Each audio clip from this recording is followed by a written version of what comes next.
Something I learned recently completely changed how I understand makeup, and it also explained why so many of the viral makeup trends just do not look right on my face. So I wanted to share this in case it helps anyone, and this video is all about contrast, specifically medium contrast. So a lot of the trending makeup right now is designed for either low contrast faces, like the clean girl makeup look, or very high contrast faces, like a full glam look. But if you're medium contrast, you're kind of stuck in the middle, and so that's why your makeup can a lot of times look like it's too much or somehow not enough.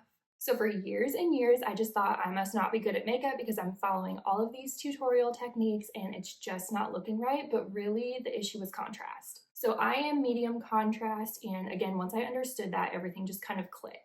So if makeup has ever felt inconsistent like this for you, this might help explain why. So what contrast actually means, contrast is not about hair color or eye color on its own. You can have dark hair and be medium contrast, and you can have blonde hair and be medium contrast. Contrast is more about the difference between your features. So your skin, your hair, your brows, your eyes, and how much separation there is between all of those. Medium contrast, again, sits right in the middle, so you have some definition, but not extreme definition. And the key that I have found is that makeup is going to look best when it matches your natural contrast level, not when it adds too much contrast or takes too much away. So the clean girl makeup trend actually removes a lot of contrast that medium faces need. So instead of looking effortless, it can just look kind of unfinished. And then full glam often adds too much contrast and it can end up looking really harsh and heavy. I've said this before in some of my videos, but the dark black gray smoky eyes with the black winged liner that were really big back in like the 2010s when I was in college looked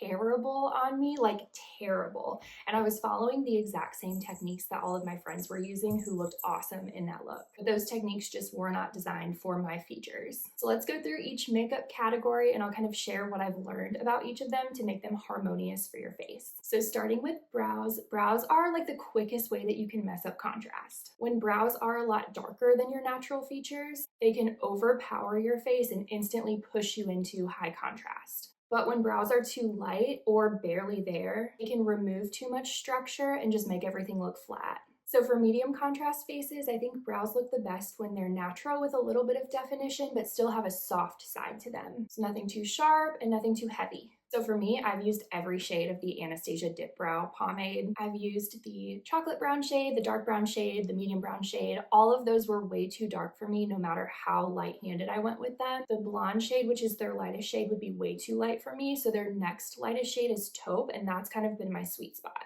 And I've found over the years that if your brows are the first thing that you notice when you look at your face, they're probably a little bit too harsh. And if you barely notice them at all, they could be a little bit too light. Okay, eyes. Eyes is where I think that medium contrast really shines, and this is the part of my makeup routine that really made everything click for me. So for years and years, I followed all of the YouTube tutorials on here that tell you to put a light shade all over your lid and then a darker shade in your crease. But after trying like every makeup look out there, I have found that medium contrast faces look best with that kind of like one and done wash of color look on the eyes. So one main depth as opposed to a light to dark gradient. Very deep black-based shadows can push contrast too high and just make everything look very intense and heavy, but very pale or barely there shades can just disappear completely on your face. What usually works best are medium depth neutrals, like soft browns, taupes, bronzes, muted plums, rosy browns, that kind of thing. I've also, again, just found that a wash of color over my lid is a lot more flattering on me than doing a light to dark gradient. I think that medium contrast faces can pull off that one medium depth eyeshadow look all over the lid, all up into the crease really well. Eyeliner and mascara was another big one for me. Stark black liner, especially like the liquid wing look, can easily dominate a medium contrast face and make everything suddenly feel too harsh. But very light or pastel liners can disappear and just not add any structure where you need it.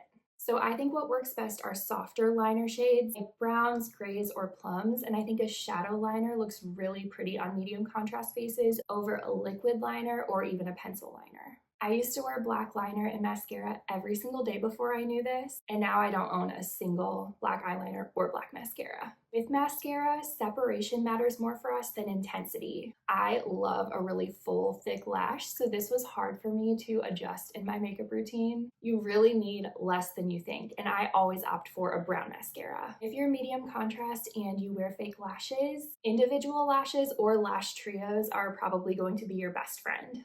Strip lashes can add way too much weight and heaviness to the face, and for years, again, going back to my college days, I could not understand why I would put on these lashes and they would make me look worse and not better, and this is why. My features just cannot handle that much lash. For blush and bronzer, these can either add life to your face or they can completely overpower you. There have been so many blushes, especially in the past, that have gone so viral. Everyone's using them, everyone looks so good in them. Think those like neon pink blushes, the hot coral blushes, bright berries. I wanted these to work so badly on my face, but they just pulled too much attention. On the other hand though, very muted beige skin tone blushes can disappear and just make your makeup look unfinished, make you look more gray than if you didn't have any blush on at all. For medium contrast faces, I think really balanced mid-tone shades look best. So soft roses, soft berries, muted mauves, and rosewood shades typically are what I find most flattering. You want color that's noticeable but not shouting, which is what all of those shades were doing on my face.